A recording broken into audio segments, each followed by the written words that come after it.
me questions, and I'll try to remember to speak slowly. Hello. I have a habit of speaking quickly.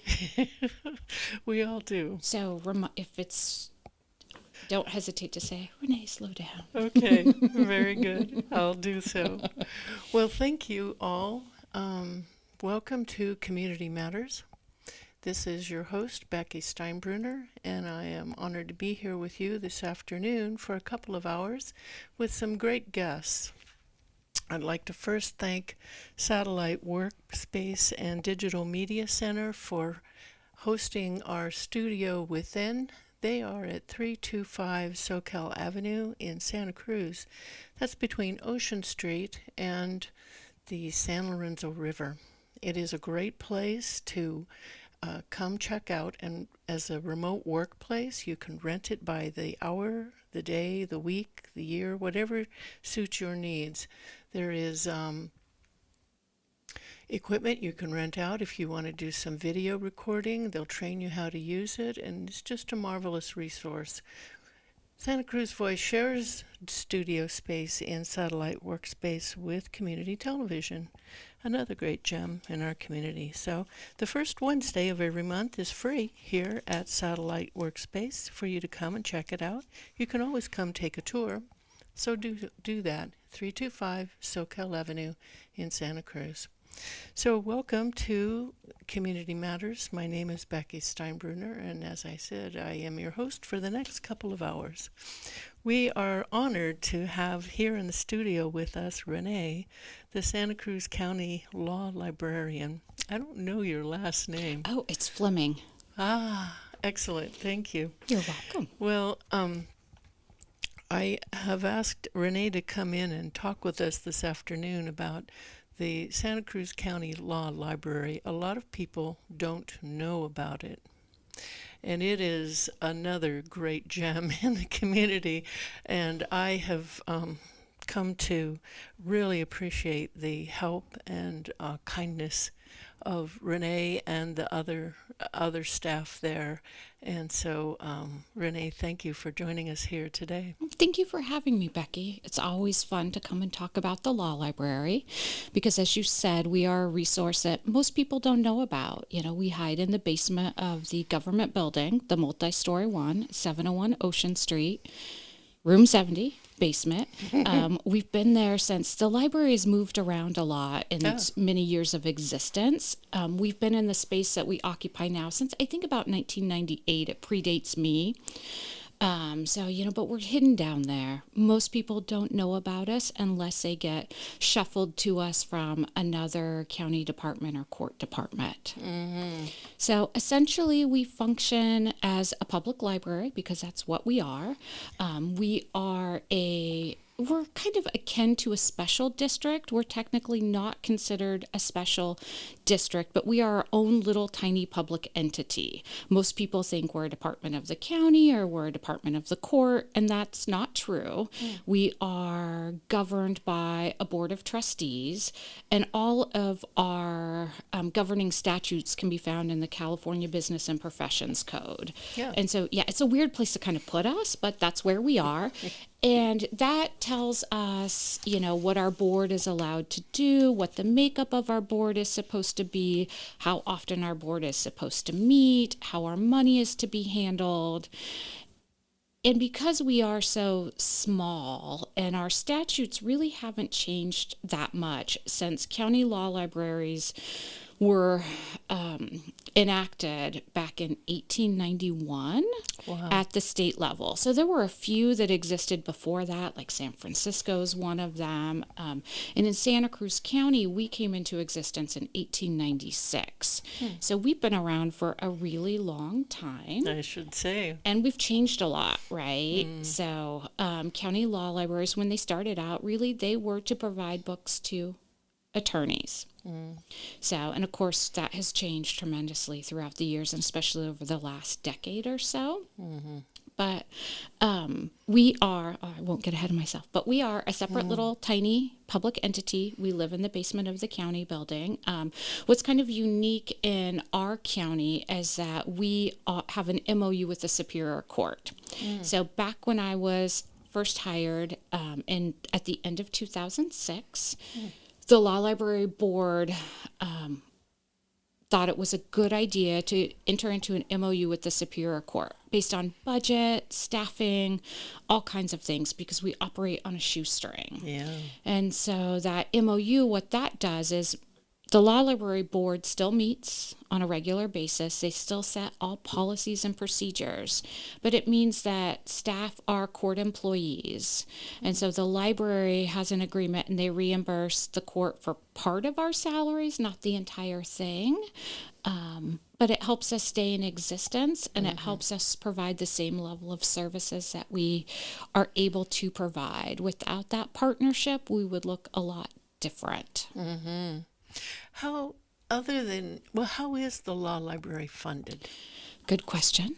We are funded solely through a portion of first paper civil filing fees. So when someone files a lawsuit with the Superior Court, if it's what we call an unlimited jurisdiction lawsuit, right? So it's either classified as unlimited based on case type, what you're suing for, or based on an amount of money that you are trying to get from someone.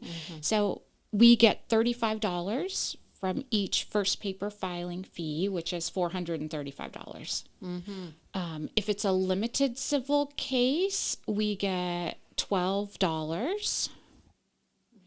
And if it's a small claims case, we get $2. So that is our main source of funding. Wow. We don't get any state funding. We don't get any county funding. None at all. None at all. People. But go the ahead. state requires you to be in existence, right? Well, yes and no. So people often think that there's a constitutional right to have a law library. Yeah. Not true. Oh. So way back when, it was, if your county wanted to have a county law library, the act that passed back in 1891 authorized you to go to the County Board of Supervisors and enact an ordinance creating a county law library.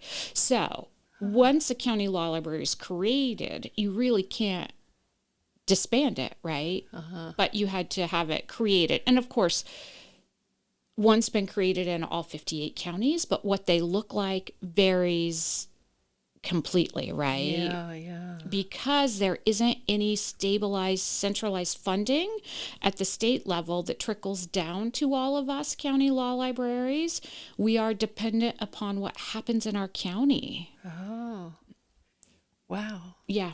So That's interesting. that is how we get our money. And then whatever we charge for, right? So if we charge for copies, which I shouldn't say it, but often we don't, because people who come into us don't have money. Yeah. And I don't want to be the barrier for $3 between us somebody paying me for copies and somebody getting their paperwork filed, right? Thank or you. doing something else they have to do within the government building.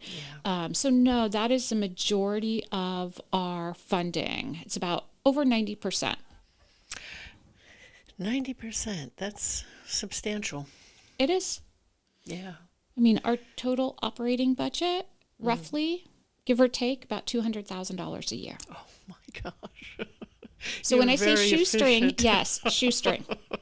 Yeah. Yeah, that is our budget. That's why we have the MOU with the court. Yeah. Because otherwise, we wouldn't have the staff that we have. I mean, Yeah.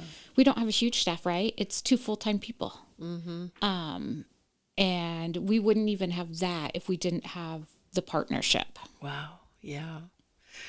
Well, I have spent a lot of time in the county law library over the last few years, and I have seen what a great benefit it is to so many people.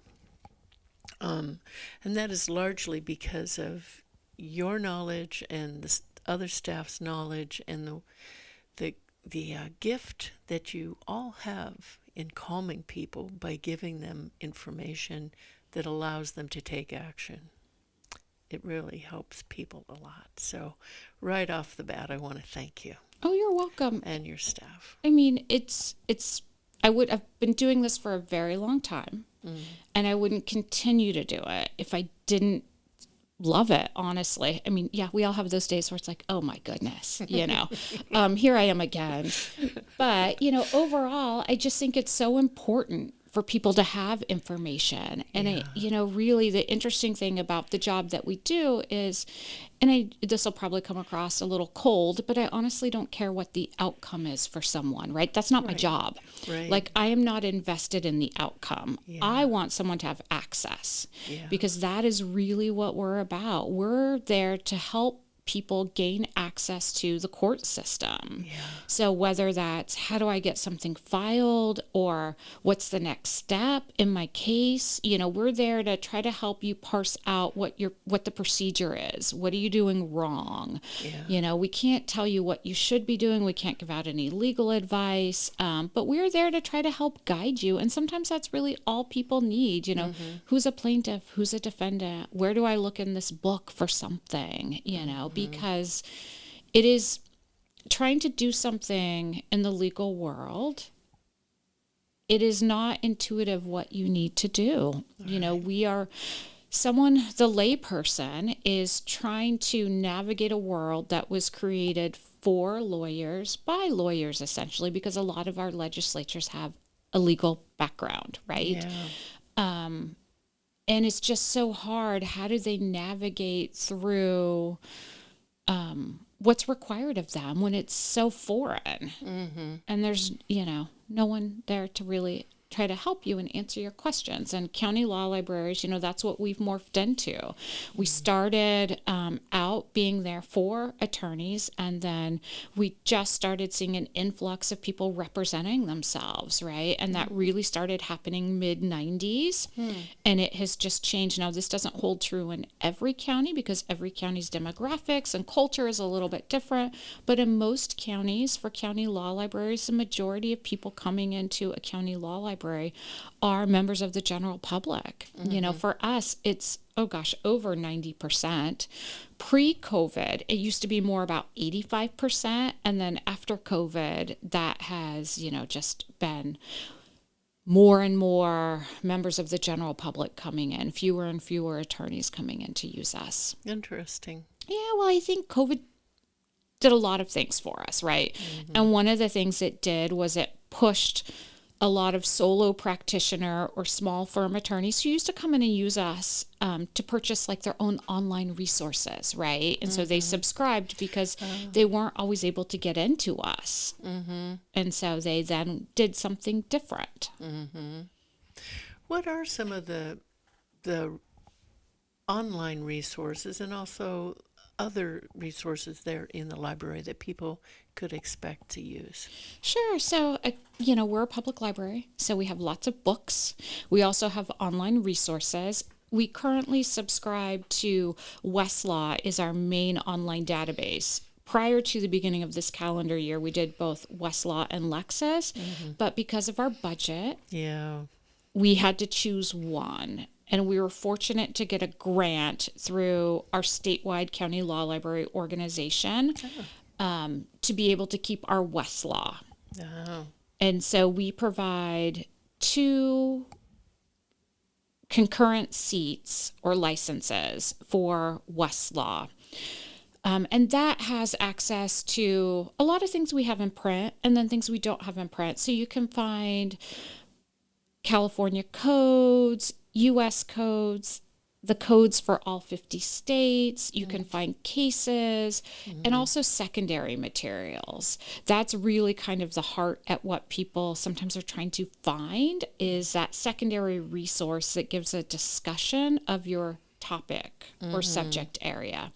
So if you come into the library in person, I always tell people, you're not going to know how to use us. You can't just walk in the door and start trying to find a book. It doesn't work that way. You have to stop at the front desk and you have to ask a question and you have to get direction.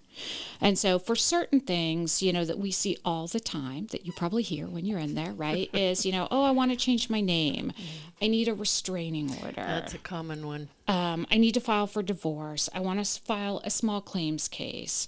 So those that are very, when I say standard, I don't mean that every case is the same. I just mean that those have pre-printed forms that have been designed to help people initiate that type of action. And so for those, we create packets. So we have all of the required forms together, and then we create informational sheets, which I write them so I can say this. It's more information than people want, right? Because I feel like they have to walk away with something written. Yeah. So as we're explaining, if they don't remember what we've said to them, they've got something to refer back to. It usually gives a little bit of a background about what they're trying to do and then what the process looks like in our county, because even though forms may be standardized, every county is a little bit different. And so how we process things, varies. And so we want people to know if they're doing something in Santa Cruz County, here are the steps that you need to take to accomplish that. We get a lot of questions that also don't fall into our pre-printed packet, so it's not a name change, it's something way more complicated. So for that, we often tell people, okay, great, you're going to have to get into some books and you're going to have to do some research, but we will help direct them to the books and help try to narrow it down as much as possible and get them into the section that they need to be in. But sometimes that's a surprise for people. They come in and it's fairly complicated, but they think that we will have the answer for them at the front. Yeah, and I mean, it would be nice if we did, but we're just not able to. So that's when we get people into books. We've got all kinds of books. Our collection is small, but I do think it's fairly mighty, and the term, and in regards to what we provide. So we provide a lot of practice guides, which help people figure out the steps to take for what they need to do. We are what we would call a practical library versus a research library. We're not going to archive a lot of materials. We aren't going to have certain historical documents just because we don't have the space. That's a bigger library function. Practical law library, indeed it is. It's very good. And what I've experienced coming in with a question is the good handle you and your staff have on what is available in there and how to make the best use of it without overwhelming people, but yet giving them what they need. So, how did you train to be a law librarian? Honestly, it was trial by fire. So I started doing this type of work many, many years ago. And when I started, I was in Kern County. Oh.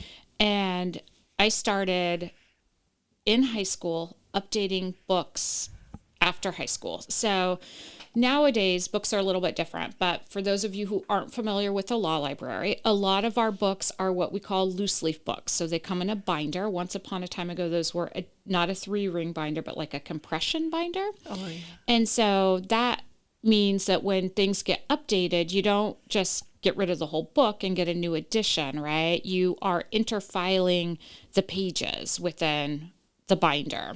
So you're taking out the old, putting in the new.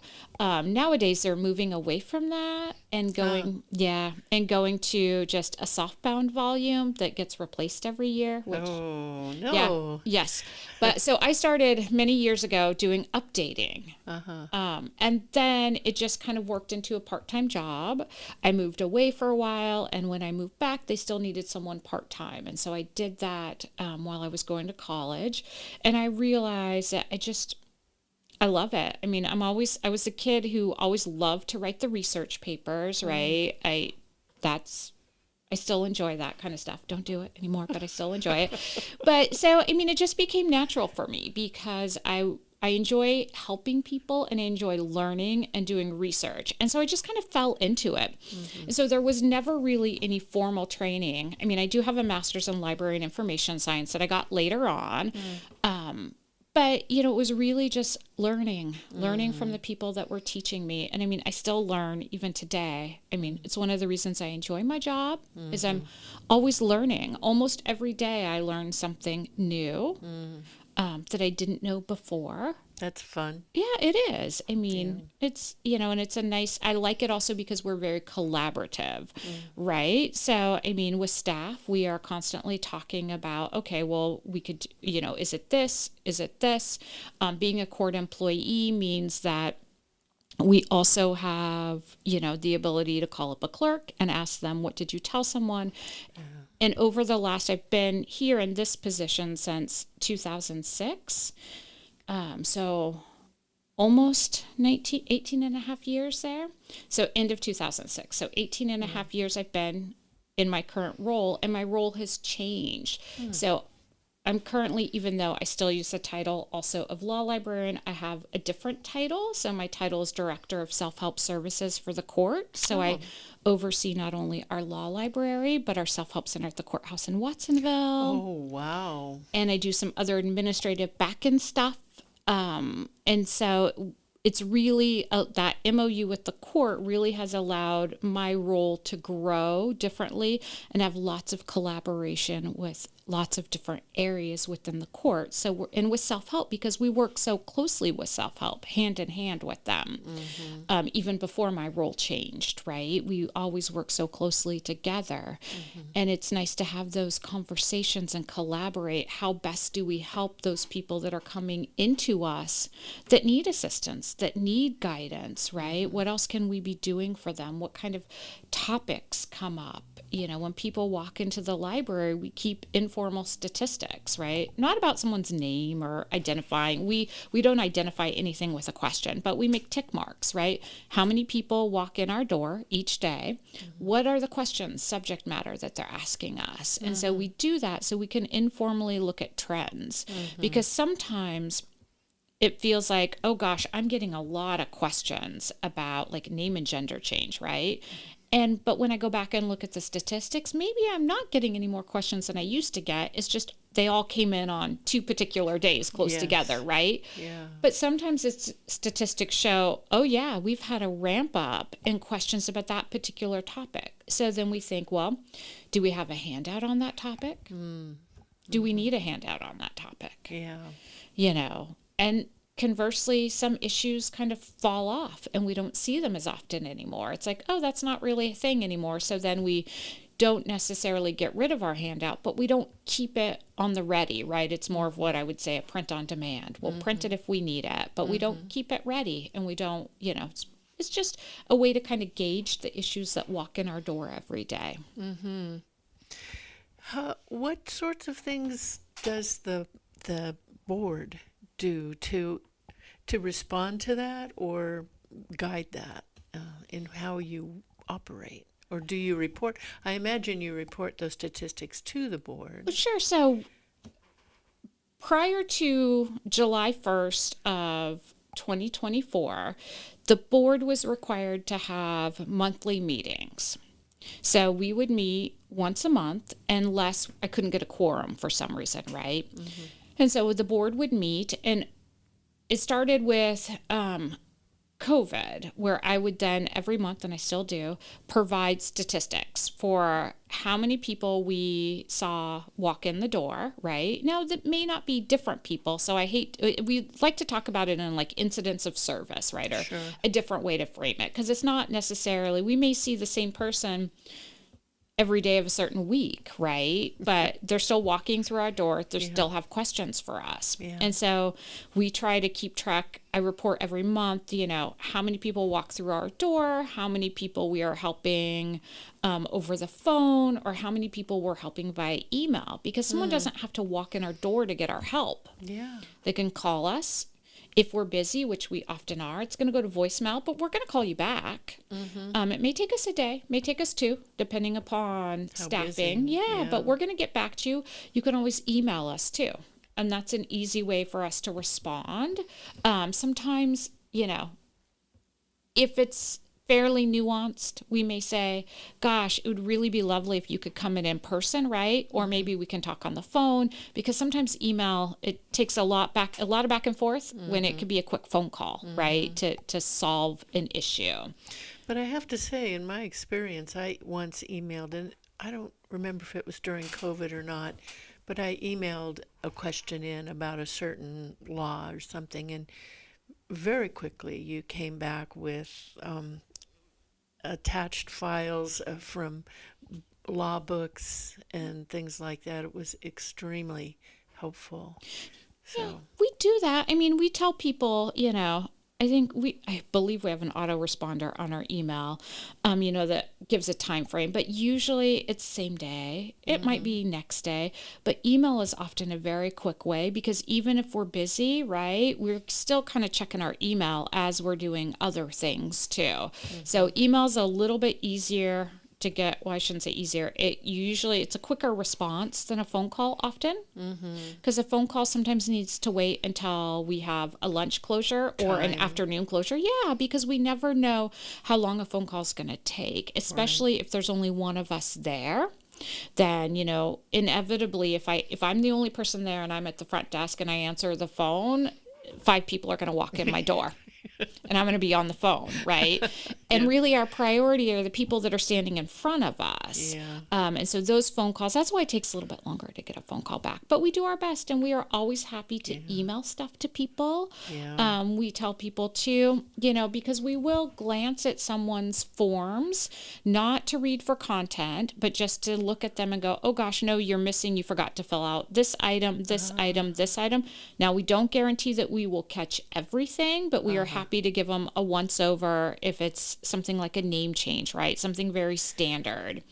And so we tell people all the time, you can snap a picture of it and email it to us, right? Very nice. If you can't make it in, because our hours, which I will tell people what they are quite restrictive, right? So we are Monday through Thursday from 8 to 11:45. We have a lunch closure. We reopen from 1 to 3:30, and on Fridays we're only open 8 to noon, and that's for walk-in. So we're still working, but that gives us time to make those phone calls, answer those emails, do any updates or changes that we need to our packets, for us to meet, for us to do training, right? So it builds a little bit of extra time for us that we don't have if our doors are open. Mm-hmm.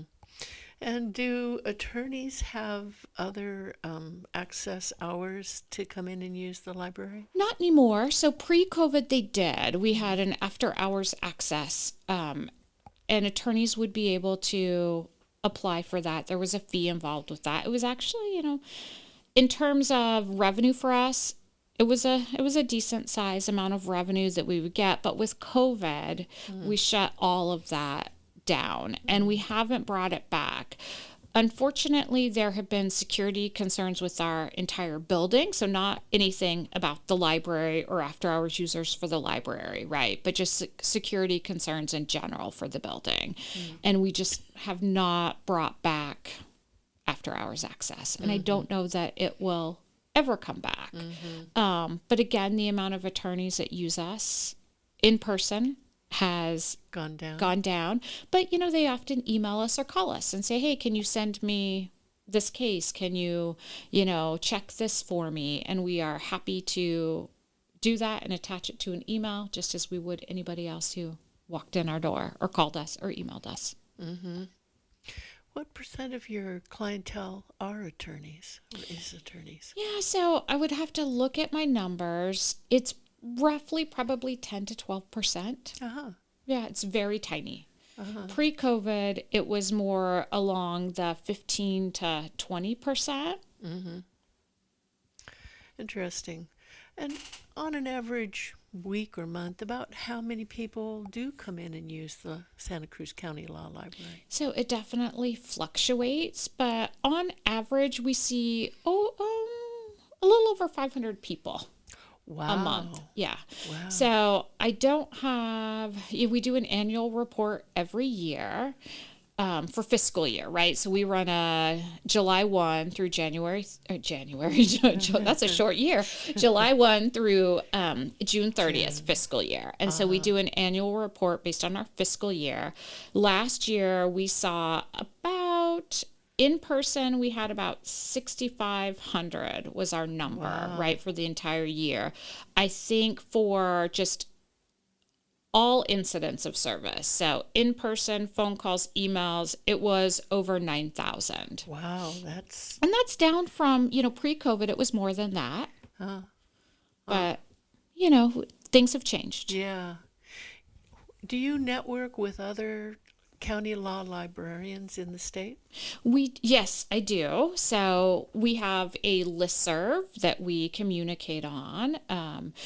We generally have, because we have an organization, it's a voluntary organization. It's the Council of California County Law Librarians, CCCLL, and we have generally 2 meetings a year.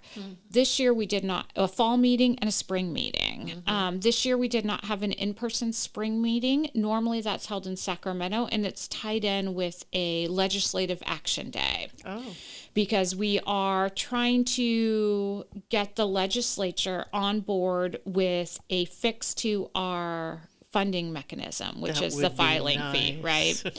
So I will say that over the last 5-ish years, maybe 6-ish years, we have been successful in occasionally getting what the state likes to call one-time funding. And so they give us a pot of money. It's been about $16 million, and then it gets dispersed through our organization to each individual county. And so the idea behind that is that it takes us back to roughly the 2009 or 2010 year of what we received in filing fee revenue, because that's about the mark where we kind of hit a peak and then we went into free fall. And so since that time in Santa Cruz County, our filing fee revenue has gone down about 36%. Wow. Oh yeah, it's a huge drop. And then of course, none of our costs go down, right? So all of our legal materials, those keep going up and up and up and up and up. Yeah. And so so we've been successful a couple times getting money from the state. We have not been successful the last couple years given our state budget and the way the world is at the moment. And so we haven't done a lot of legislative lobbying in the last couple years, but typically, there's a group of librarians up there every March doing Ledge Day also. On occasion I attend. I'm not always able to attend every year, but absolutely, we all talk, especially with those closest to us. Like for us, Santa Clara, San Mateo, in our little circle here. Monterey. Yeah, we communicate. Yeah. I had an occasion to visit the San Luis Obispo County Law Library, and it was very different than the Santa Cruz, but very helpful and good as well. No, we are. We are all very different. Yeah. I think it's interesting, and a lot of it is based on what's the culture in your county, right? So, and what came before. So it is, traditionally county law libraries were always for attorneys. And then it started to morph into, we had more and more self-represented litigants, or just members of the general public. Sometimes people don't even have a court case, right? But they need to know something, or they're interested in finding something out. But yeah, everybody has a little bit of a different viewpoint on what our job as staff of a county law library should be, and what type of assistance we should be giving to people, right? So it is interesting. And a lot of that is, like I said, it's culture. It's what started before you. What did you inherit? How much can you change? What is your board back, right? Because part of it is your board, set your policies, set your procedures. I mean, as a librarian or a director, right, you are the person who brings the policy to the board, and has a justification for why a policy should be a certain way, but the board has to agree that that policy is supposed to be that way, or that you need to change it in a different way, right? So you really have to have the backing of your board in the way that you provide services too. Who is on the board, and how does one get on that board? Sure. So our board makeup is set out by statute, right? So there's a business and professions code that says that the Superior Court can appoint 4 or 5 of their members, so of the judges, to be on the board. A judge, though, can give their seats, not the right way, not the right wording, but they can appoint someone to serve in their place. It's not really a proxy, because the judge, once they appoint someone to serve in their place, the judge isn't influencing any of that, right? Yeah, they just say, nope, I'm going to allow this person to sit in my place. And then the Board of Supervisors has 2 appointments. And the chair of the board is an ex officio, right? But they often appoint someone in their place. So we currently have 5 5 court appointees and 2 Board of Supervisors appointees. We have 1 sitting judge. So Judge Sayar is on our board. We have retired Judge John Gallagher is on the board. He's been on the board for a very long time, predating his appointment as a judge. We have Julia Hill, who's on our board, who's an attorney. We have Emily Dubois on our board, who's an attorney. Eric Nelson, who's another local attorney. Nancy Miller, she's a local attorney. And Cheryl Ferguson, she's another local attorney. 7. Okay, make sure I got everybody. Wow. And what sorts of things does your board discuss then? And how often do you meet, and are those meetings open to the public? Sure. So our meetings are subject to the Brown Act, so they are open to the public. So the statute that states how often we have to meet changed July 1 of 2024. So there was a movement that we changed that our board is only required to meet once a quarter.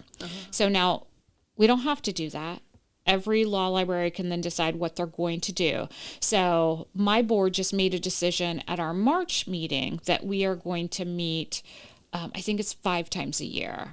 So we will meet February, April, August, October, and December.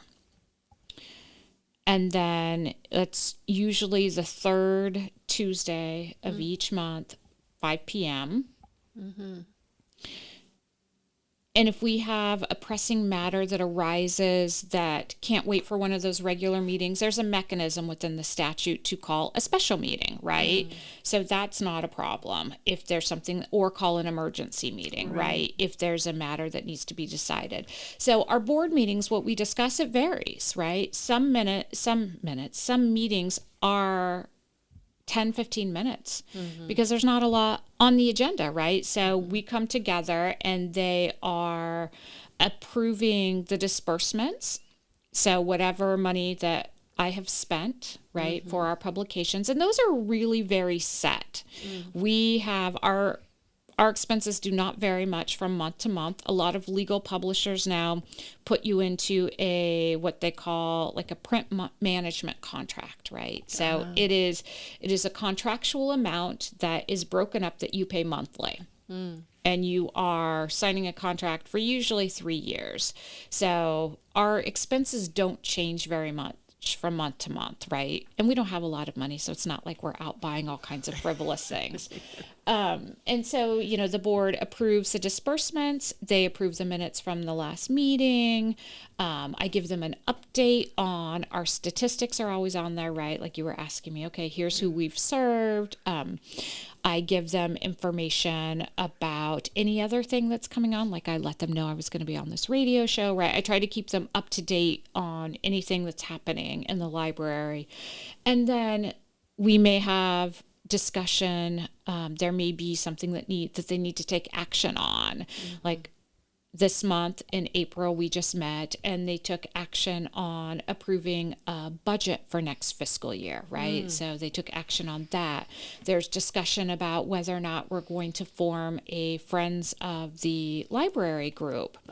Because we do a little bit of fundraising, but it's really more, we ask people to sponsor our events because we're not a 501c3. And so there's no mechanism for it to be a tax write-off of a donation. Now, if you're an attorney and you sponsor an event, then it's a marketing expense. And so there's a write-off that way. So we're having discussions about whether or not we should take that step so that we can more actively fundraise and raise money, or get a group together that will do that for us. Friends of. Yeah. So, I mean, it really, our agenda varies month to month, but honestly, most of the time there's not anything on the regular agenda to take action on. It's just a check-in and an update and giving them information about what we're doing and oversight for me, right? So what am I spending? Does it all look normal? Excellent. You talked a little bit about updates to manuals. Does every manual get updated annually, or do you decide if budget's tight, certain ones would be updated and others not? How does that work? So some of them are part of like a print management agreement that we have. It's set. So those are set, and we don't, unless we had a major loss of funds, we would not cancel that contract. And so some of them are updated on a regular basis, some annually. There are a couple sets of books, one that you're familiar with, California Forms of Pleading and Practice, that is actually updated quarterly. So there's a few big sets of books that are updated quarterly. Most are annual. So for different publishers, right, our Lexis publications and our West publications, or Thomson Reuters, those are print management contracts. And so those will not change. It's our CEB, our Continuing Education of the Bar books, which are great books. They've been around forever. But some of those are on the chopping block this year because we've got to cut down, right, on our expenditures. And really, that's the only place we have any wiggle room. And so it will mean that for this next fiscal year, beginning in July, I'm going to be taking a look at what gets used, what doesn't get used, and we're going to have to make some hard decisions about what books don't get updated next year. Yeah. And how do you have a handle on what people are using versus not, other than what gets checked out and things like that? Yeah, well, most people, right, to use our library, they're asking us. And so we know what books we are going to and getting for them. Most attorneys or non-attorneys that are borrowing books from us, we know what books those are, right? So it's really just, we're so small. It's not like we're a huge library where people are doing things that we're not aware of, right? So it's really us going, I don't think that book ever gets used, or it gets used so rarely. Do we need it? And do we have another way to get that information? Yeah. Do you have volunteers or student interns that come in and do these updating things for you? So we have one long-time volunteer who's been there almost as long as I have, and he's in 2 to 3 days a week, depending upon how much volume we have, and he does most of our updating for us. So if he's not able to do it for us for some reason, then we do it as staff. We jump in and do the updating. Other than that, we don't have any interns or other volunteers. I often get asked, but honestly, I just don't have the time to manage more volunteers or interns, right? Because sometimes it's about having the projects, and directing the projects that they need to work on. I think it depends, right? If I had a special need, then I might reach out and see if there was someone who could fulfill that special project for me. Yeah.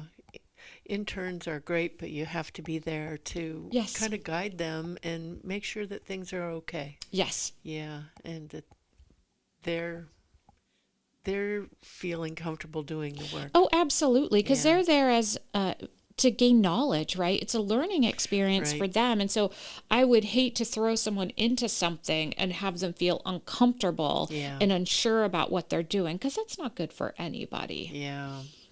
Now, there are classes that are sometimes held at the law library. I've seen occasionally there's a person that comes that seems like they have an appointment basis where they do help people. So that, I think what you're referring to, Becky, was we had a partnership grant for a couple years. It's a court partnership grant, and that was between the court and Senior Legal Services. And so that grant was specifically to provide assistance with landlord-tenant issues, and it was in response to COVID. So after COVID, there was a lot of fear that, or during COVID even, that once those protections went away, that there were going to be a lot of people that were going to be evicted through the court system. And so we wanted to have someone who was dedicated to that. Now, we've always provided information about landlord-tenant issues. Right. And we still are. We just no longer have the grant that ended at the end of the 2024 calendar year. And so that was the person that you were referring to, because it was a court partnership grant. Typically, with a court partnership grant, the person providing the services is housed in the self-help center. But we brought them into the library because any unlawful detainer landlord-tenant issue is handled at the courthouse in Santa Cruz. And so we didn't want it to be the person where you get help is in Watsonville at our self-help center, and then you're coming all the way to Santa Cruz, right? Yeah. So we still provide services, just a different level of service. You're not going to get someone to sit down with you. But, you know, what happens is people walk in, they ask us questions, and especially if it's like a landlord-tenant issue, I'll use that as an example. Great, you've been served with this.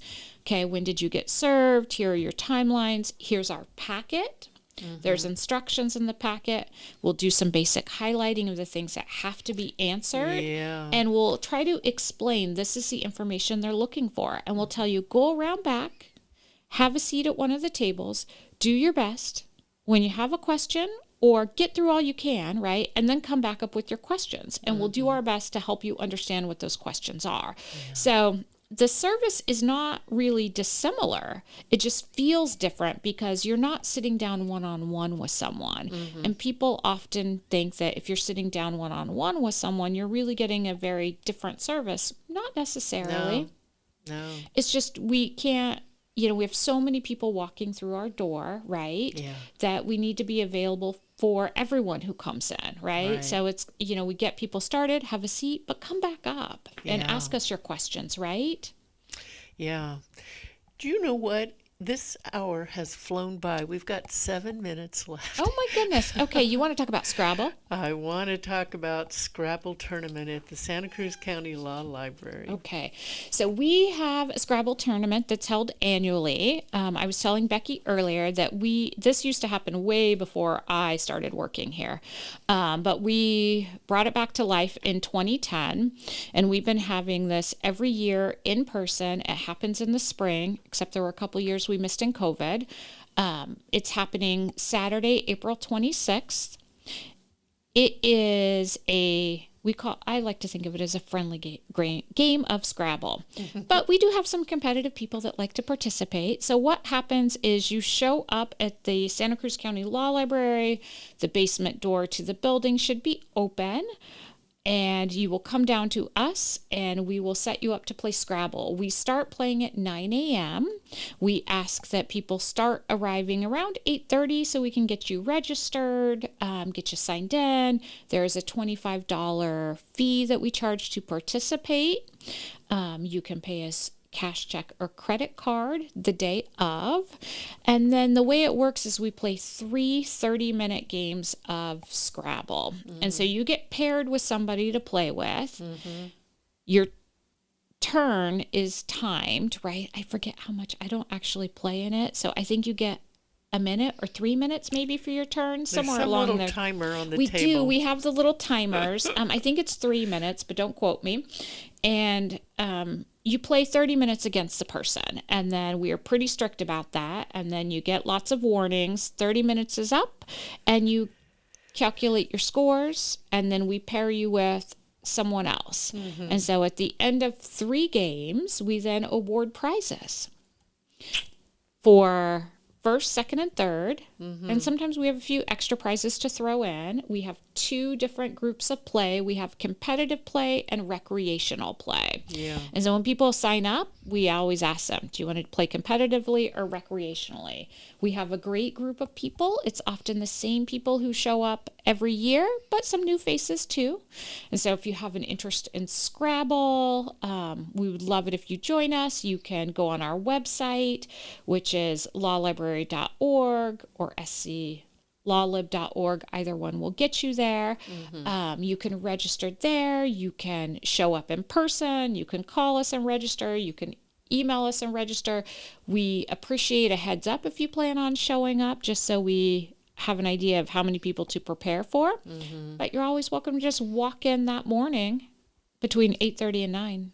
It's very fun. I had a great time last year, and I encourage everybody to come play Scrabble. Well, and it helps the library, right? It does. The money you pay us helps us. Yeah, So. that's the thing. And the Santa Cruz County Law Library helps everyone. I cannot tell you, and I'm talking with you, Renee, but also the listening audience, how many times I have overheard people come in so upset. They've just come from court or they've just gotten a letter from someone, and they're very upset. They don't know what to do. And, I am always in awe of how you and your staff calm them down by asking questions and getting them to focus on what they need to know and helping them know what they need to know to take action. And I swear you've probably prevented a number of shootings out in the parking lot. I hope so. Hope I haven't caused any. Oh no, it's really the Santa Cruz County Law Library, because you and your staff are so good at what you do, that it is a great resource for everyone. Well, thank you, Becky. I really appreciate that. When I'm in a situation where I don't know what's going on and I feel uncomfortable, right? I just think about how I would like to be treated, and I won't go on long, but I had a recent doctor experience where I walked away going, oh my gosh, this was the worst experience I've had in a really long time. And it makes me reflect on things that I do every day. And it's kind of one of those things, like, it's just an internal check. It's like, okay, remember to be respectful of the person that's in front of you. Even if I'm having a bad day, right? Check that at the door.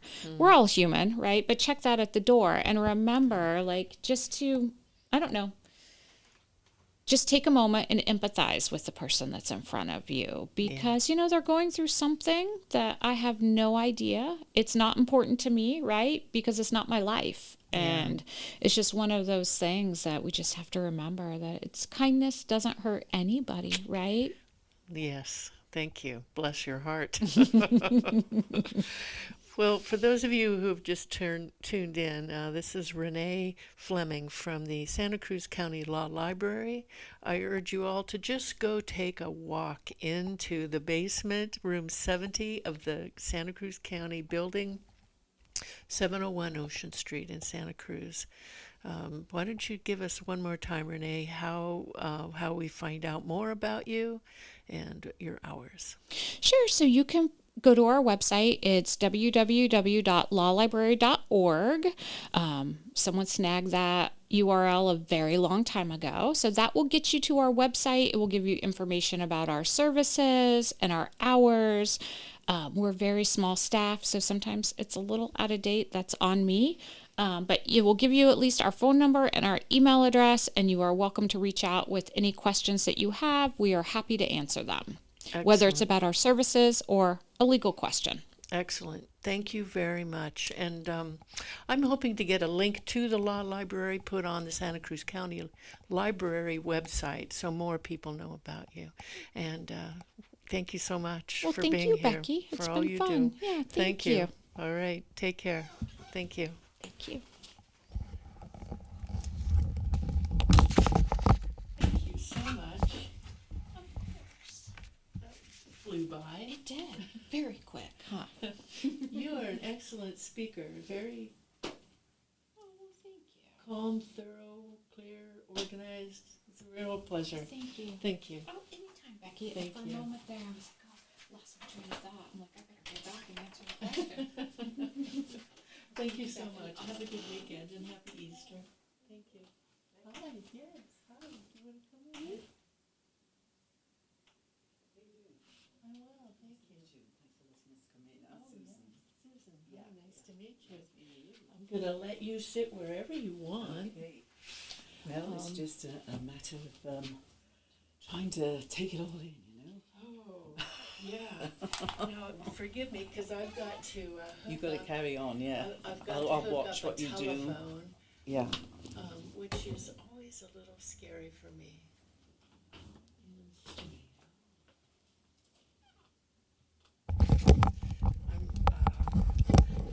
I wondered why Michael asked you to come learn from me because I muddle through every.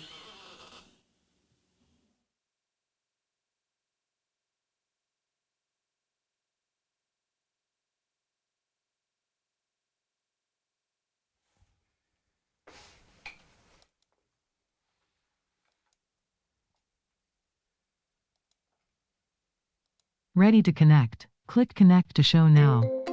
You are connected as the host. Welcome, host. You are now in the host room and can manage your callers from the call-in studio web interface. Audio recording is on. Dual channel.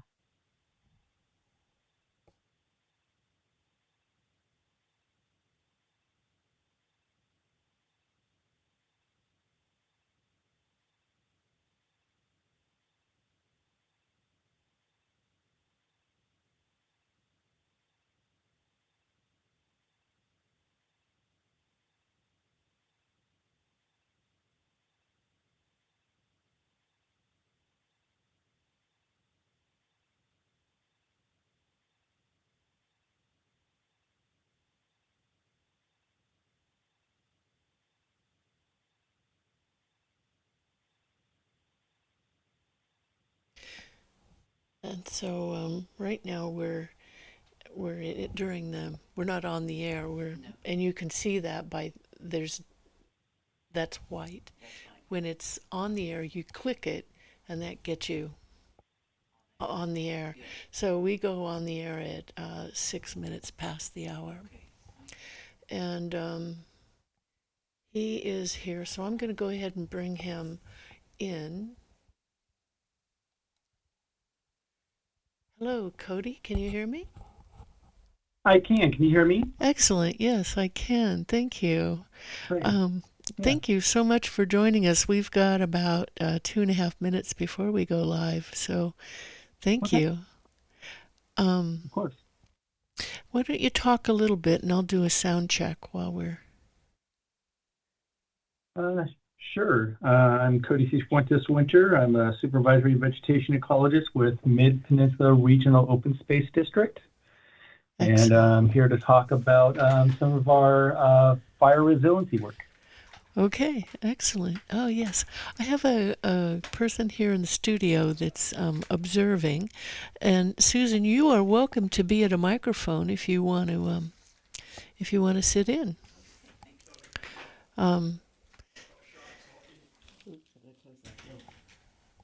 So thank you very much. We've got a couple of minutes before we are live. And what I'd like to do is basically talk with you about the project. First, introduce yourself and talk a little bit about the project at MidPeninsula Regional Open Space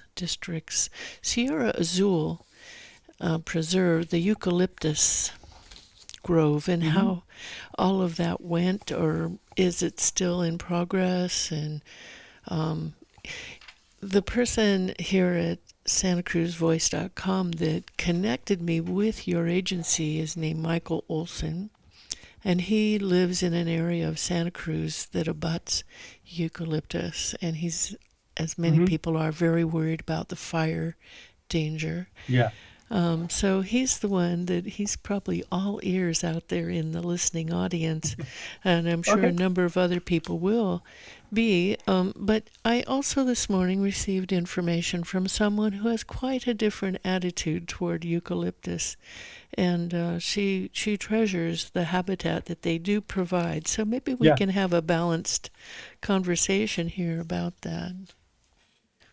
Okay. Now, do you want to invite people to call in? I'm not opposed. Okay, very good. Well, we'll see how it goes and play it by ear. We've got about 10 seconds before we go live. Thank you again for joining me.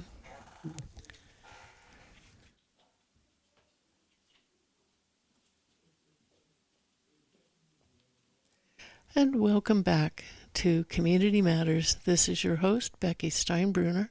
I'm honored to spend this afternoon with you for the next hour, talking about what matters in our community. Once again, I'd like to give a thanks to Satellite Workspace here at 325 Soquel Avenue in Santa Cruz. That's between Ocean Street and the beautiful San Lorenzo River. It is a wonderful, clean, very secure, quiet place to work if you need a remote workspace, and is available for rent by the hour, by the day, by the month, whatever you need. They have community workspaces, and they also have small rooms that you can rent as a meeting space. So come check it out. It's free to use and try out on the first Wednesday of every month. Again, that's 325 Soquel Avenue in Santa Cruz. And you can come in and get a tour by appointment anytime. I urge you to check it out. Satellite Workspace at 325 Soquel Avenue. So I hope you enjoyed, if you've carried on from the first hour, our interview with Renee Flemming, the Santa Cruz County Law Librarian. Truly a gem in our community that helps many, and I urge you all to go take a look at the Law Library in the basement of 701 Ocean Street County Building and sign up for that great Scrabble tournament a week from this Saturday, and I think you'll enjoy it. I'd like to move on now to our second guest. I'm very honored to have Mr. Coty Sifuentes-Winters from the MidPeninsula Regional Open Space District here on the line with us to talk with us about a very interesting project that he has overseen and is managing in one of the many preserves of the Open Space District. Coty, welcome. Thank you so very much. I really appreciate being here. It's our honor to have you here. For those of you listening, last week I interviewed Coty's associate, Ryan McCauley, in general about what the MidPeninsula Regional Open Space District is and involves, and also picked his brain for one of the best, or many of the good ones, the wildflower hiking opportunities within the district. So if you missed that, you can listen to it on the Community Matters webpage that is found on SantaCruzVoice.com under current shows. It was last week's program, and I urge you to listen to that and learn more about this great organization and what they offer in hiking and biking opportunities in the area. So, Coty, thank you. May I call you Coty? Please do. All right, thank you. I just jumped in informally without asking. Thank you very much, and you may call me Becky. And my guest here is named Susan if you want to include her. So tell us, introduce us, please, to yourself and what you do at MidPeninsula Regional Open Space District. Sure thing. So again, my name is Coty Sifuentes-Winters. I'm the supervisory vegetation ecologist, and I've been with the district for about 10 years. Prior to working with MidPeninsula Regional Open Space District, I was with both the National Forest Service and also with the National Park Service, where I sort of learned the tricks of my trade as a vegetation ecologist. I both worked at national parks and U.S. Forest Service lands throughout the United States, here in California, Hawaii, South Carolina, North Carolina, so really all over the place. And my background at each one of those places involved some sort of vegetation management, both using prescribed fire in some instances, and then other techniques to do vegetation management for our lands. I originally went to school here in San Francisco at San Francisco State to get my degree in ecology, and then got my master's degree at the University of San Francisco in environmental management. So I have a background in both ecology and in fire ecology, and have been doing this work for about 20 years now. Really fulfilling work. I really enjoy it. And, as we like to say here at MidPen, really mission driven on what we do for the environment. And just to touch a little bit on MidPen, we are a special district that was founded in 1972, and we help to manage a little over 70,000 acres throughout the Santa Cruz Mountains. We have 27 open space preserves that are open year-round to the public to come out and recreate, ecologically sensitive, of course. So that includes many horseback riding, some bicycle, mountain biking, lots of hiking, and some limited places where you can also bring your dogs to enjoy the great outdoors. So that's me in a nutshell, and a little bit about MidPen. Yeah. Mm-hmm.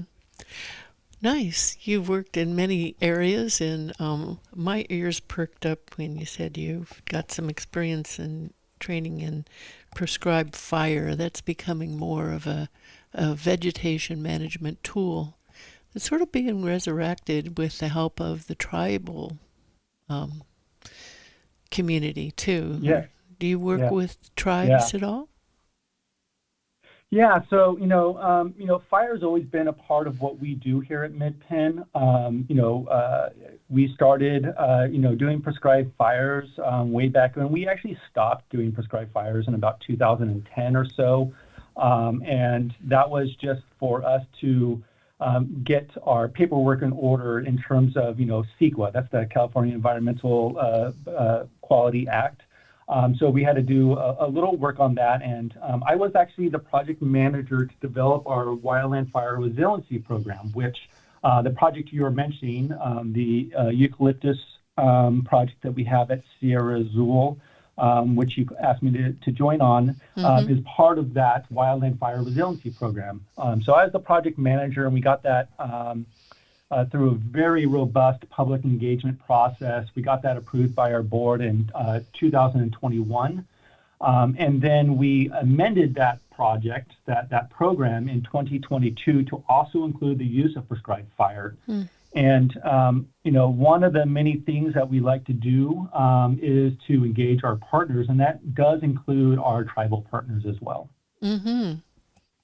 So let's zero in then on this project of the eucalyptus removal of the Sierra Azul Preserve. And those of you listening in Santa Cruz County, we're not talking about Sierra Azul Nursery, which many people know out on in Watsonville by the fairgrounds. This is a space of land. How large is the Sierra Azul Preserve, and how large is the area that has been affected by the eucalyptus removal? Yeah, so Sierra Azul Open Space Preserve is our largest preserve. It makes up about 19,000 acres, so it's quite large. And it's situated, a portion of it is by the Lexington Reservoir. So if you know Highway 17, where it meets 85, It's very close to that area.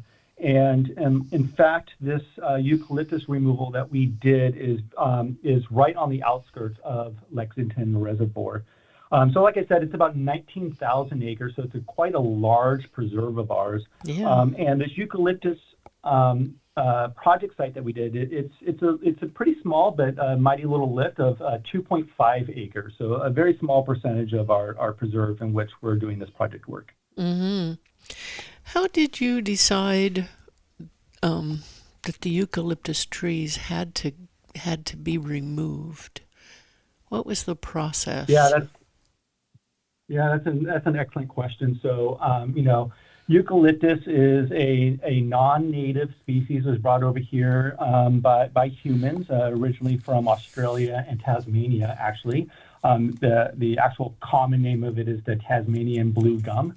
And so it was brought over from that area, and it's been planted pretty extensively throughout the central coast of California. And it has its benefits in certain respects, and it also has some of the some lack of a better word, downfalls for it. But the removal of any tree or any vegetation management that we undertake is quite an extensive planning process to determine when and how we go about doing this type of work.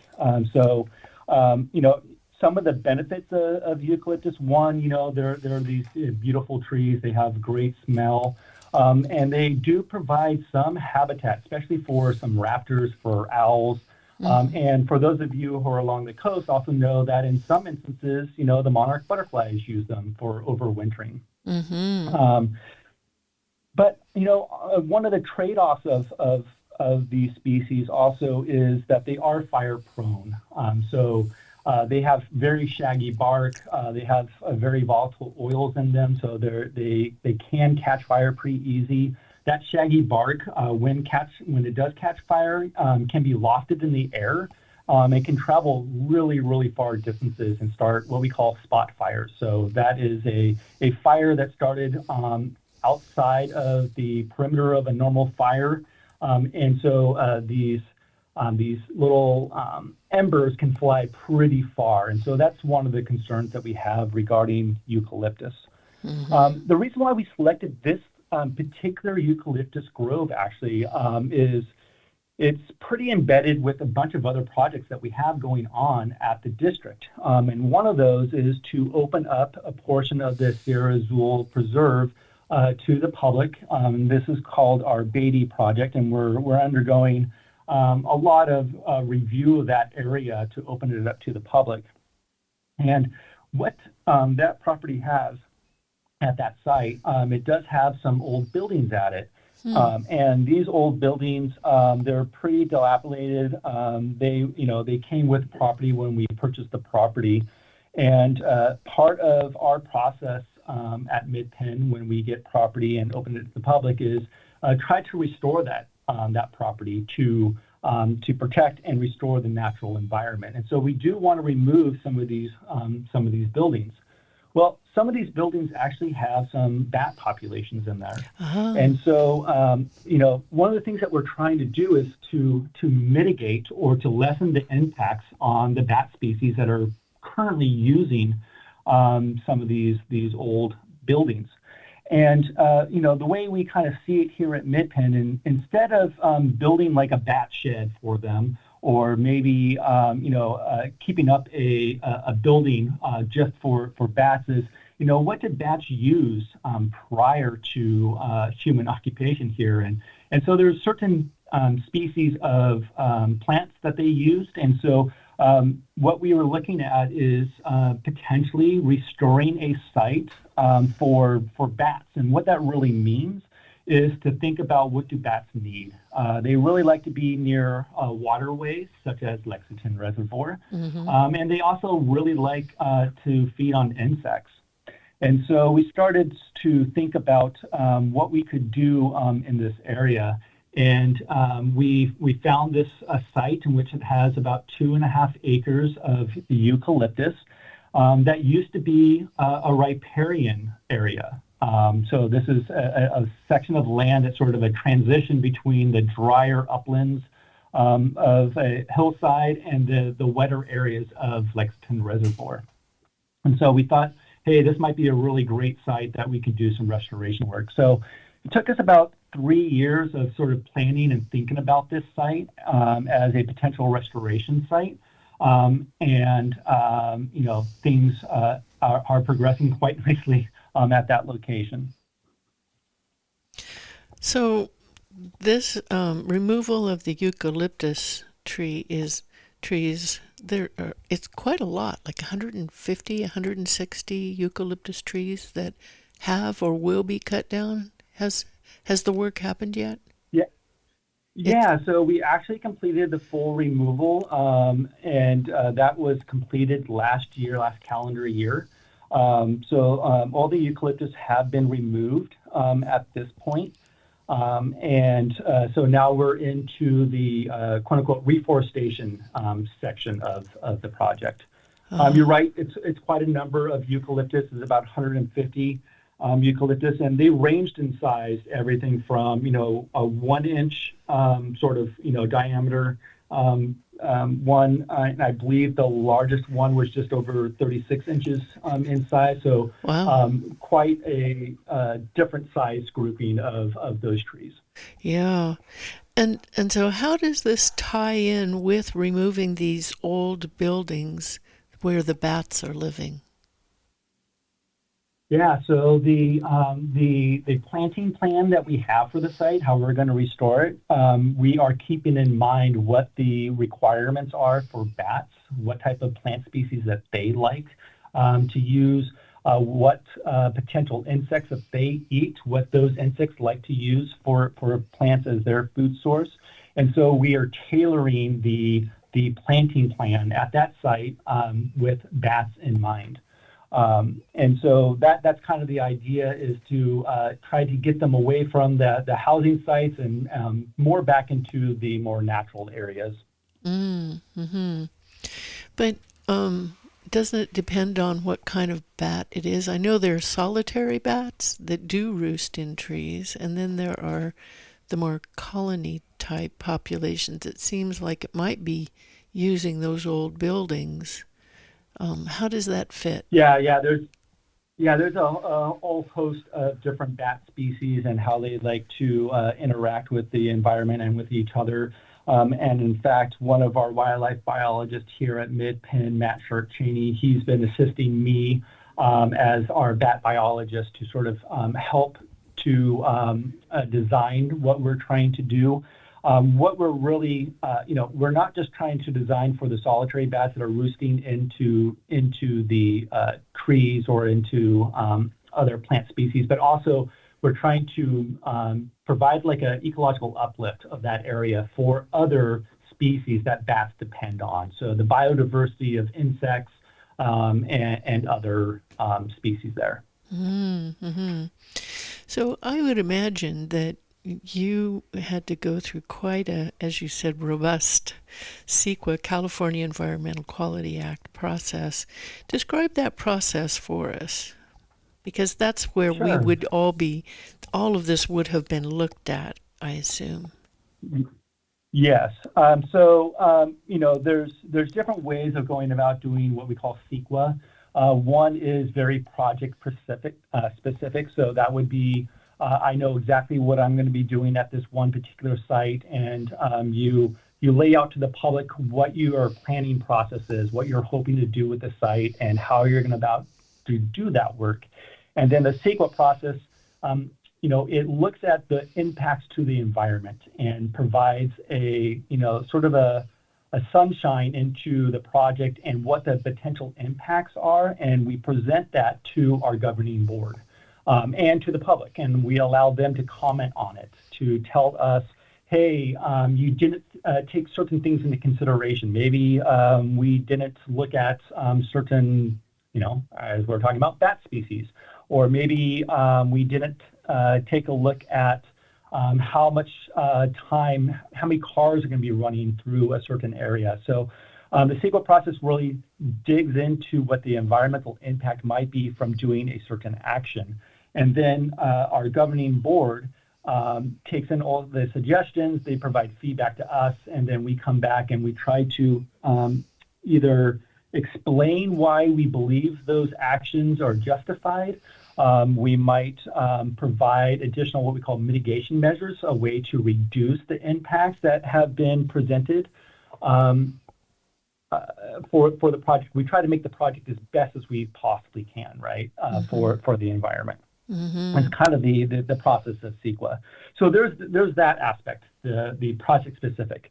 Well, I described in 2021 how we went through and we did our wildland fire resiliency program. And this is called a programmatic EIR, or environmental impact report. And what we did is we talked about programmatically for the entire district, all the fire work that we want to do throughout our 70,000 acres. This was a very robust process. If you can imagine, with 70,000 acres, we share jurisdiction with 12 fire agencies. And working with those 12 fire agencies to describe how we're going to do the work, why we're going to do the work, and how do we prioritize all the work that we have throughout the district. So it was a sort of higher level discussion on how we determine where we put in shaded fuel breaks, or those critical evacuation routes to allow people to get out of an area or responding agencies to get into an area. How are we going to protect critical communication towers, or potential places in which people might need to shelter in place, say a gymnasium for a school or something like that, in which people are going to need to be safe in those areas in case there is a catastrophic fire. It also looked at our forest, healthy forest work, trying to provide management in forested areas, and then also looked at the different ways we would evaluate eucalyptus and acacia trees and other fire-prone species. So the original process to get this project, this 2.5 acre eucalyptus removal done, started with that programmatic look at our wildland fire resiliency program. Once that happened, and we went through a very public process, it's then up to staff on a yearly basis to come up with a work plan that is based on that programmatic look. That work program goes to our board, which again is through a public meeting, in which they get to review and ask us questions and provide guidance to us in regards to our work program. And this project was included in that 2 years ago as part of that package for our work plan for the year. What kind of public input did you have? Did you get a lot of comments or public people coming to the meetings to find out more? For the fire program, we held a ton of community and stakeholder meetings. We did one in Los Gatos. We did one in Half Moon Bay. We did one in Portola Valley. We had a few online as well. And these were sort of open houses, both during the process of developing the program, and then also to request assistance with that environmental review, for people to review our documents and let us know if they thought that our mitigation measures, those things to reduce our impacts on the environment, were well founded. Are they good enough to sort of reduce those impacts? Did we write in avoidance measures into our program to avoid impacts to even start with? And so that was a very robust process. It took almost 4 years for us to go through that entire process, with us bringing the public along the entire way. Now, the individual project, this eucalyptus removal project, we still had a public process, but not nearly as robust, because we already did so much of that heavy lifting for the programmatic EIR, the environmental impact report. But we still had multiple public meetings held here at our administrative office, and people were able to comment on any of the projects that were presented to our board at that time, and to provide any additional information to us. What about the issue of the birds? One of the people in the audience who is a real, she's actually a fan of eucalyptus trees, Yeah. and because she appreciates the habitat they do provide, she forwarded me information, a study, or some notes from a talk by David L. Sujian from Biological Consulting Services in Capitola. It's from a talk I think he gave in 2004, but the name of it is Birds and Eucalyptus on the Central California Coast, a Love-Hate Relationship. And that certainly is the case, isn't it? But I think one of the things that is of interest in this note is that I'm going to read it to you and the audience. It's from page 4 of the notes. Several species choose eucalyptus for nesting to a greater degree than native trees in urban and agricultural areas of the Monterey Bay. These include red-shouldered hawk, red-tailed hawk, great horned owl, great blue heron, great egret, and the double-crested cormorant. It is possible that some of these species would not nest in our developed areas in the absence of eucalyptus. The tall growth pattern and large limb structure are the most important features for these birds compared to the native trees. Great blue herons, great egrets, and double-crested cormorants currently nest in Santa Cruz County only in eucalyptus groves.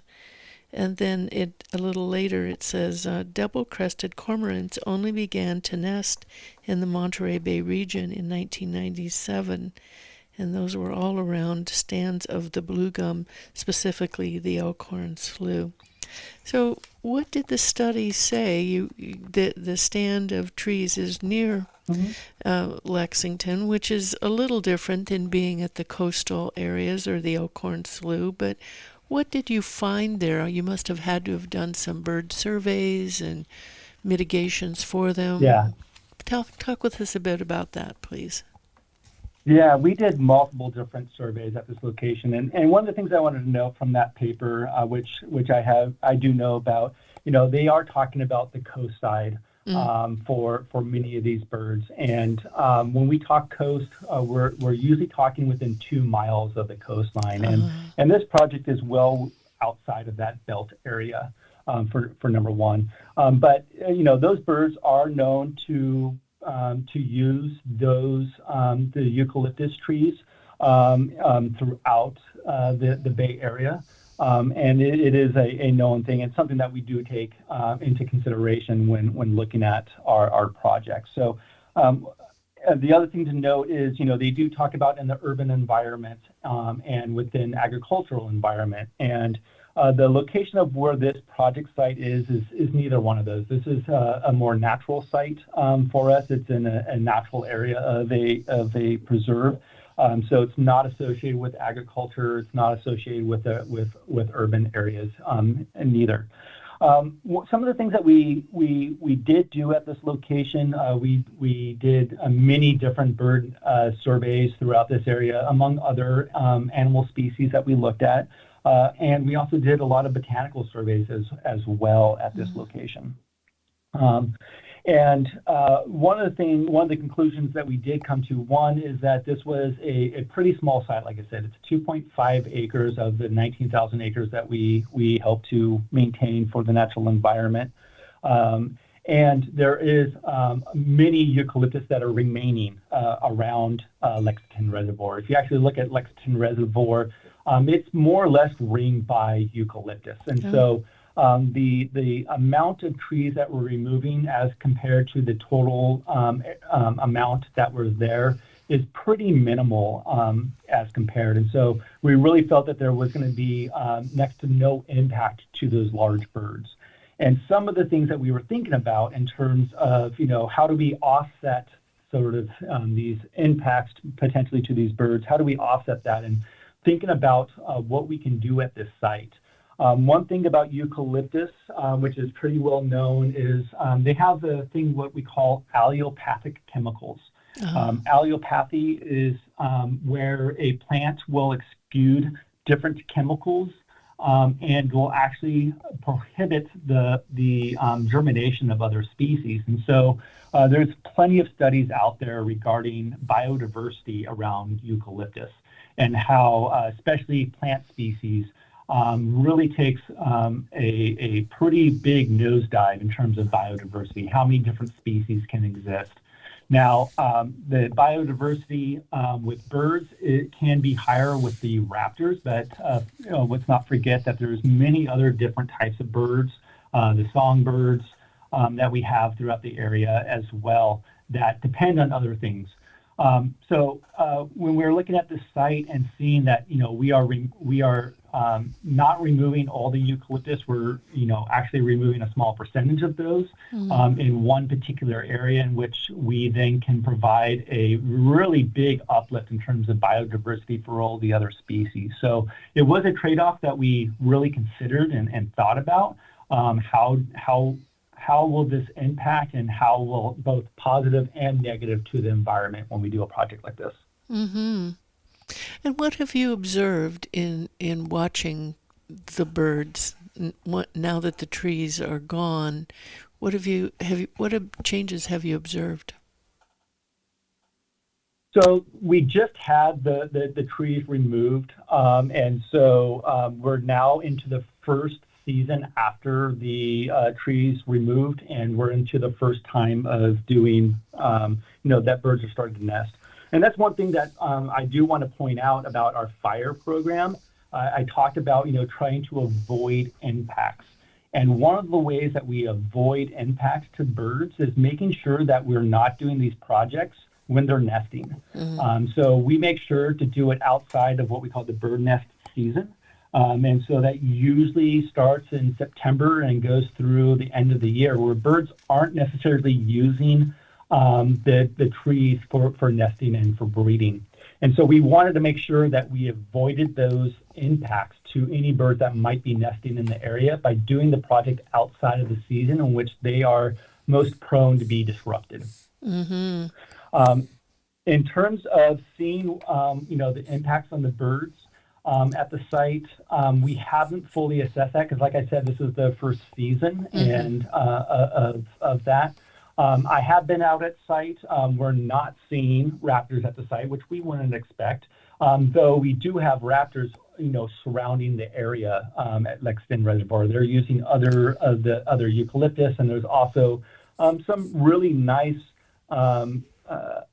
coast live oak forested areas in which they're also using that. But what we are seeing at the site is a lot of the smaller songbirds using the site currently. Mm-hmm. That's very nice.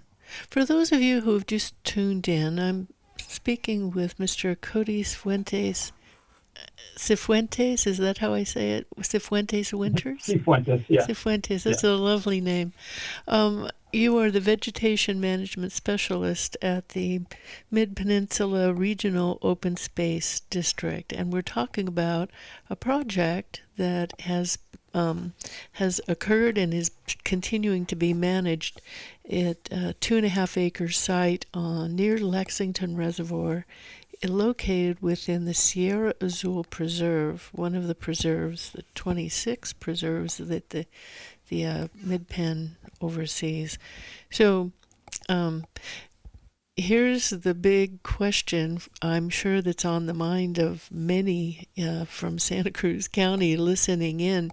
How did you get this done? Because as I mentioned earlier, Mr. Michael Olson is the one that connected me with your agency. He lives near De La Viega Park, which has a lot of eucalyptus.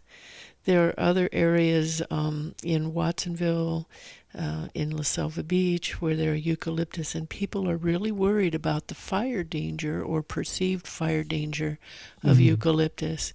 But it's a daunting project to try to do anything about it. So what would you advise?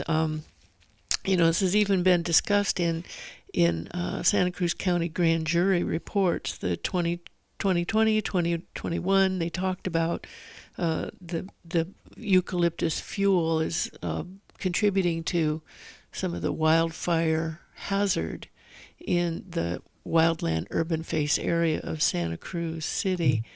And there was another one in 2019-20 talking about De La Viega Park, near where Mr. Olson lives. So our county has seen a huge fire, and it's on our minds a lot, especially as our insurance is being canceled. And what do you recommend people consider if they want to try to work with agencies, their neighbors, or whatever, to evaluate whether to remove or let stay eucalyptus in their neighborhoods? Yeah, that's an excellent question, and I think you're hitting on something there that I think is a good reminder for everyone, and that is 95% of all fires in California are human caused, and so the fires are coming from the urban area and going into wildland areas, or such as when we have electrical lines coming down or something like that. So 95% of all fires are human caused. And so looking at where the human footprint is, where are the fires coming from, and really thinking about it there, is something for one to consider. MidPen, we went through a very robust process to create our wildland fire resiliency program. We hired some really great fire ecologists that really looked at our lands and sort of helped us to determine, where are the areas that we need to look at in doing vegetation management? How do we prioritize this? Like I said, 70,000 acres, there's just no way for anybody to do work across 70,000 acres. And I mentioned it earlier when we first got on, we have 12 different fire agencies. And as you could probably imagine, they're all coming to us with all their high priority information. And so for us to sit down and look at 70,000 acres with 12 different fire agencies saying this is the work that needs to be done, we needed a way to really prioritize this and really think about this. And that's what our fire program did. That's one of the big things I really love about our program is it really helps us to define where are the most critical areas for us to do this work and to do it in a way that everybody knows how we're going about that prioritization. What are we looking at? So our program actually defines, here are the things that we look at that are criteria for us to do work in an area, which is, I think, one of the critical things. The other thing to keep in mind is this 2.5 acre project was not done just by MidPen alone. We had lots of partners, lots of stakeholders. We did work with a whole host of people, including the county. PG&E assisted us with this. California Native Plant Society, the Audubon Society contributed, to help us out with this. So this was not done in a vacuum or in a silo or anything like that. Really reaching out and trying to build a coalition for this. And in fact, this project is associated with a grant that was received by CAL FIRE, from CAL FIRE to the Los Gatos Collaborative. And this project actually borders the work that was done, which was about 1,000 acres of fuel reduction within the Los Gatos watershed. And so, working with all of those partners as well. So partnership is huge to get a project going and to build momentum. Did you work with the Santa Clara County Fire Safe Council? Yes. So they were the I guess the recipient of the CAL FIRE grant that I was talking about. And so they were sort of I would call them the hub. And they helped, there was multiple partners involved with this grant doing work on multiple different people's lands. And the Fire Safe was a critical partner in doing this work. So for those of you listening in Santa Cruz County, there is a Santa Cruz County Fire Safe Council as well that is also able to get and manage grants. So if you have a project like this in your neighborhood, they would be the go-to people. And you can find information about the Santa Cruz County Fire Safe Council on the web by just Googling that name. And they're a very active group.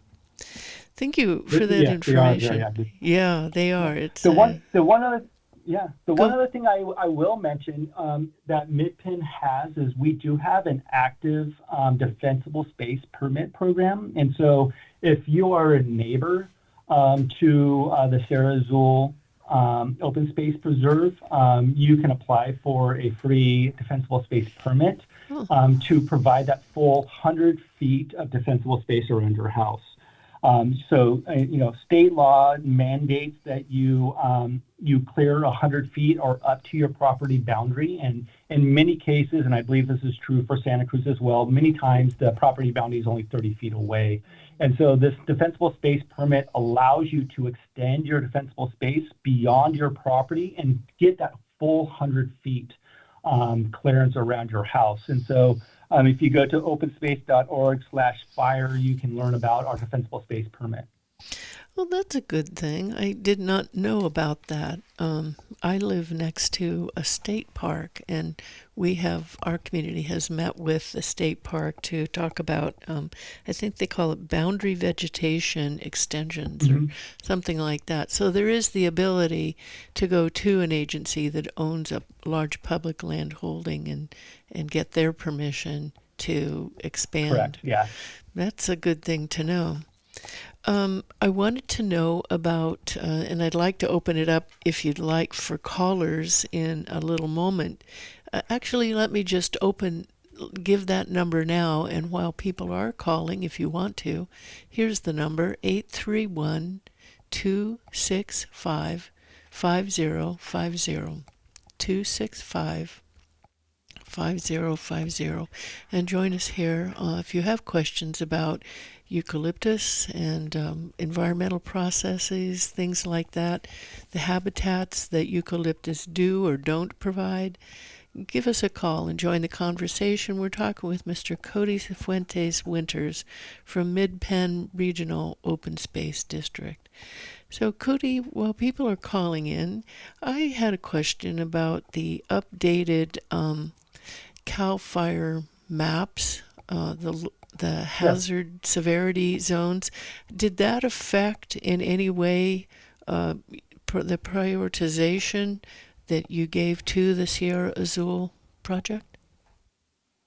Yeah, so, as I mentioned, we have a very specific list of criteria we look at when we're doing any of our work. And we have an amazing GIS, that's Global Information Systems program here with some really talented technicians that can set up these these computer models for us to determine where we do our work. And one of the criteria that we look at is that map. And so we have the original map, and we use that for the original way that we did the prioritization. As soon as that map became available and was certified by CAL FIRE, it replaced the old one, and we reran the model. We actually run that model every single year when we are developing our projects. And so, that new severity map just came out. So we'll start looking at it for next year's projects to help us to determine our prioritization. So it is one of a few different criteria that we use. Excellent. We have a caller here. Is it all right if we take this caller? Please. All right. Thank you very much. Let's see if we can bring Michael online. Hello, Michael. Can you hear us? I certainly can, and thank you for taking my call. Excellent. Yes, I have about 1 million questions, but the first one is, does the city or the municipality have any legal responsibilities for managing these fire dangers, such as the eucalyptus groves that pose a significant danger to the community? This is on city property, So, So I wouldn't be able to comment on what their legal requirements are, but I can comment a little bit on what MidPen's required to do. We are required to maintain defensible space around all of our buildings, and we own, probably about 60 buildings or so that we maintain those defensible space. So that's the legal requirement there. Within each jurisdiction of a city, of the county, of the fire districts, they also might have some rules also set in place that we would be legally required to do. And so we make sure that we understand what the rules, the laws and regulations are for each one of the cities that we might, one of our reserves might be in, to comply with those. Okay. And with respect to financing the cleanup, I understand that you worked with a number of different agencies. Each one of them had a different kind of budget that you could all throw together into a pot and get the job done. Is that what I heard? For this particular project, we actually received a grant from the WCB, that's the Wildlife Control Board, or Conservation Board, sorry. And so we actually received a grant for them to do the eucalyptus removal and the reforestation section for it. So this was a grant that MidPen in particular received. The other work that we do for firework can come from a host of different places, but typically it comes from MidPen's tax dollars. Mm-hmm. Okay, from tax dollars then. And of course, all the cities are overflowing with tax dollars these days. So, and in general, we have surrounding the city of Santa Cruz some very substantial eucalyptus trees. And what does it take to take one of them down? What is your experience there? Is that's probably a pretty expensive job in itself to take each one of these trees down? Yeah, again, I can't speak for the city, but I can speak from my experience at MidPen. Some of the places, some of the people I have to work with includes the county to get like tree removal permits or right-of-way encroachment permits.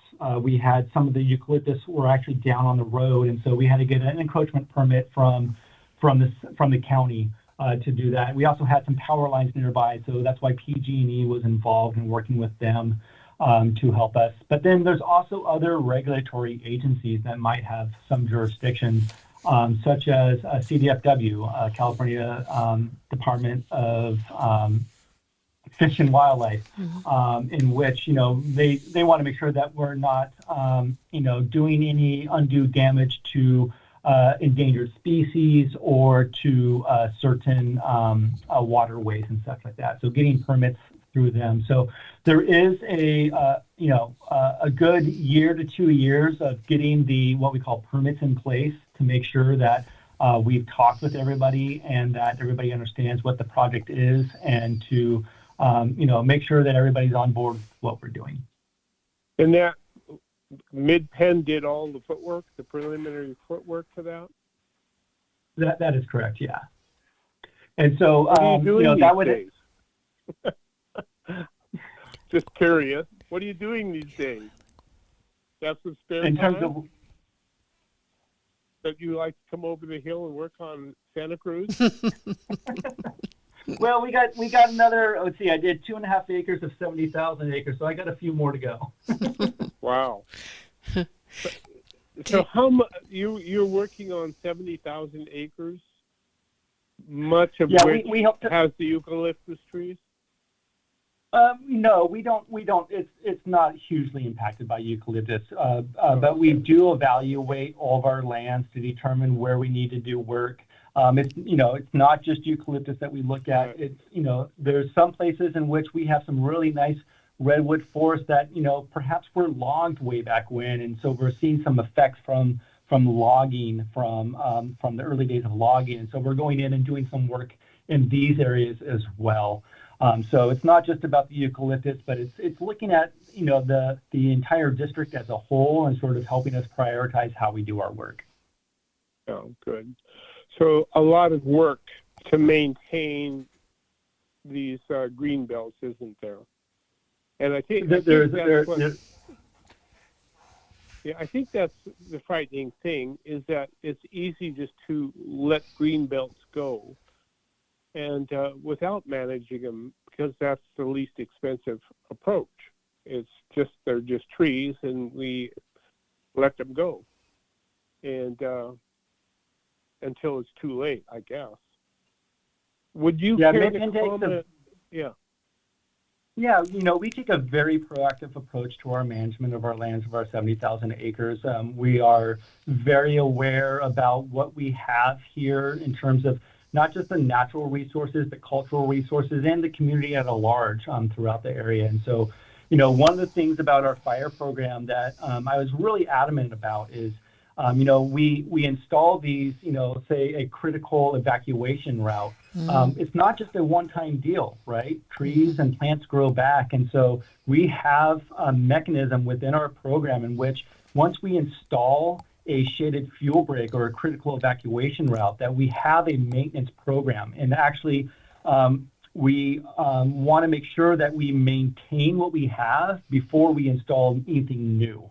And so we're coming up now. It's been about 3 years since we started our program. So in 2 more years, those areas we first treated, we'll be going back to do retreatment of those to make sure they are maintained for both the fire agencies to get into an area and for people to get out of an area. So maintenance is a huge part of the program, and it's extremely important. Mm-hmm.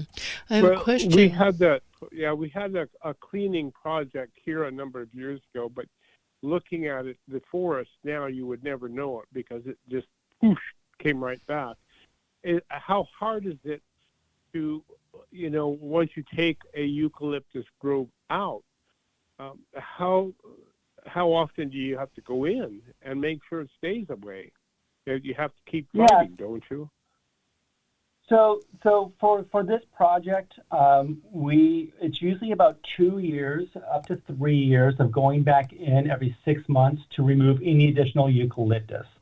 But a reminder that we didn't just remove eucalyptus and walk away. We're actually doing active reforestation at the site. So we're actively planting native species from the Santa Cruz Mountains into this area, and we're going in and we're maintaining those plants as well and weeding around those plants.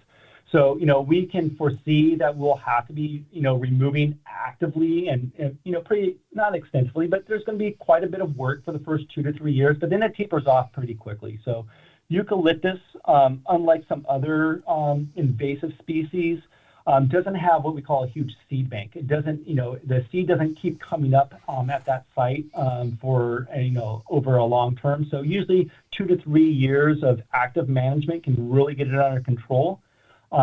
And then after that, it's usually every 5 to 10 years we'll go back in just to take a look to see and do a little tune-up.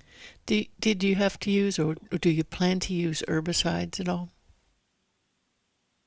Unfortunately, eucalyptus is a species in which it readily what we call resprouts. So from the cuts that you do. And so there's a couple different methods that you can use to limit its resprouts. Herbicide is one of those methods that was utilized at the site, amongst other methods that we also did. So you can also do stump grinding. That's where you have a big machine that sort of grinds the stump down into the ground.